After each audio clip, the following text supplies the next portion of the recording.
Starting July 1st, the Boston Public Schools will have a new superintendent, Brenda Cassellius. She was recently approved by the Boston School Committee and ushered around the city by Mayor Walsh. But before that, she was also the front-runner in the minds of many Boston parents and educational advocates. Two of them are with us to explain: a member of Quality Education for Every Student, or QUEST, Kevin Murray, and the president of the Black Educators Alliance of Massachusetts, Edith Bazile. Thank you both very much for being with us. Thank you for having us. Great to be here.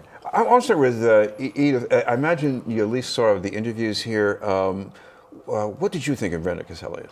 Well, I like the fact, of course, we welcome her as a new superintendent. And I believe that Dr. Cassellius has it right when she says that she's coming here not with a prefabricated plan. She's ready to listen, because that's what we need. Given the process, parents need to be listened to, the community needs to be listened to. So it's my hope that she will listen before she leads, as she indicated, and really begin to understand some of the challenges in Boston Public Schools so that we can move forward with her help and leadership, hopefully with autonomy and control of the district as well, because we know that's important, to close some opportunity gaps, as well as to make Boston Public Schools the best school district possible in terms of achievement for all students. Kevin, closing the gaps, we've heard that over and over again. I'm sure it still is a big deal. How do you think Brenda Cassellius will do with that? Her record suggests she'll take it seriously, which is, to me, the first step, the first important step. If she does what Edith says she's promised to do, and I think she did promise to do, which is listen and try and understand what's going on here, I think she has a chance. I believe the important thing is that she takes seriously, she understands that problem. She expressed that very clearly in the interviews. And to me, she spoke from the heart, saying that that was going to be a huge priority for her. I think she talked a little bit about her own experience in education and being a public education student and how important that was in her own experience. So all those things struck me as legitimate responses to the question. We'll have to wait and see.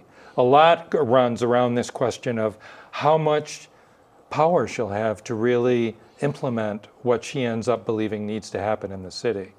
Edith, what about that? Because power means the superintendent has to get along with the mayor, and the mayor has to get along with the business community and all these other nonprofits giving money to the schools. How do you see her working out in that?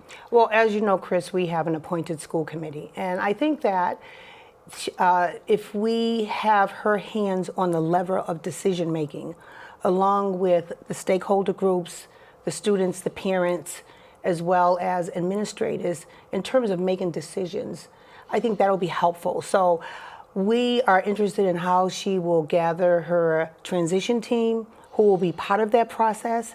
It's really important because uniquely, as a city that has an appointed school committee, the parents lack the political muscle to really advocate for what they want. And we know that there's been a history in Boston of decisions being made without parental input. And I mean authentic input, where parents are not only engaged at times that are convenient for them, but they're listened to, but most importantly, their priorities in terms of how they see the challenges in the districts in the district, and what they would like to see in terms of addressing the needs of the children, the city of Boston students, is critically important. So I think we really have a question in terms of our school governance, given the past in terms of what has happened around Bill BPS and a number of other policies.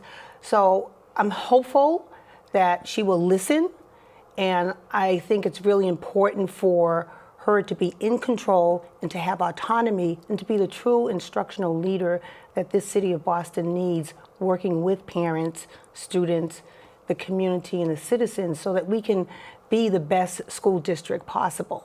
Kevin, we have seen with the previous superintendents, sometimes they try to deliver on at least a popular concept like changing schedules for high schools, and it falls to pieces. What's the missing link there you want to give her some advice about? Oh, that's a very, very good example, that whole debate, the whole kerfluffle about the school start times. In that particular case, there were a group of parents and students who raised the issue of very early start times in some high schools, right? It wasn't fully debated. It wasn't fully discussed in the community. And then there was a rush to a decision, right, that included not just high schools, which is what the people who were raising the issue were talking about, was high school start times, but there was a massive change in start times that affected everybody down to kindergarten, right? And the people who made that decision did not look closely at what the impact of that was going to be on many families, especially of younger children. So they ran into immediate buzzsaw with it. So I think behind it all was the boogie of transport costs. They were looking for ways to solve a transportation cost problem by altering the start times. That was not the issue. The issue that people raised was not transportation cost. The issue that people raised was very early start times in some high schools. And so to me, the moral of the story is, let's listen to what people say are the problem. And when we come to a solution, let's do it. Let's move forward and get to the solution. Do it carefully and not try to solve other problems. Every discussion that I've been involved in the last 5 years has one way or another come around to trying to save a few bucks on transportation, which we all know the district pays a lot of money in transportation. But not every issue can be resolved by reducing transportation. This has been in news. We're talking with Edith Bazile of the Black Educators Alliance of Massachusetts and Kevin Murray of Quest. Edith, an issue that you've raised before is the lack of teacher diversity, at least a shortage of teacher diversity in the Boston Public Schools. Previous superintendents have struggled with that. What do you think the new superintendent has to do now? I hope that she looks at the student demographic population and see that it's not near closely aligned with the representation of students, of teachers of color. And so we know from the research, Vanderbilt University, Johns Hopkins, American University, there's been a watershed of research that tells us that when students see teachers who look like them, the attainment in school is greater. I know from my own experience of being a BPS graduate, I did not have that representation. And I had to struggle through school because teachers didn't believe that I had the ability. And so students should not have to survive Boston Public Schools. They should be able to go into schools where they see people who look like them, who can represent their culture, who can understand their unique challenges.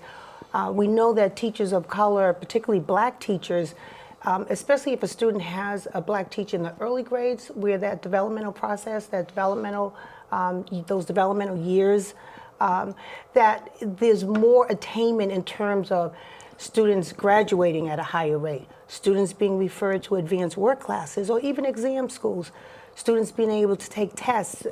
And so the research is very clear. We need that representation in our teacher pool, and we don't have it. We're going in the opposite direction. And I think that's a sad commentary, particularly now in the 65th year after the Brown v. Board of Education decision, that we are still struggling with these issues. Thank you both very much, Edith Bazile and Kevin Murray.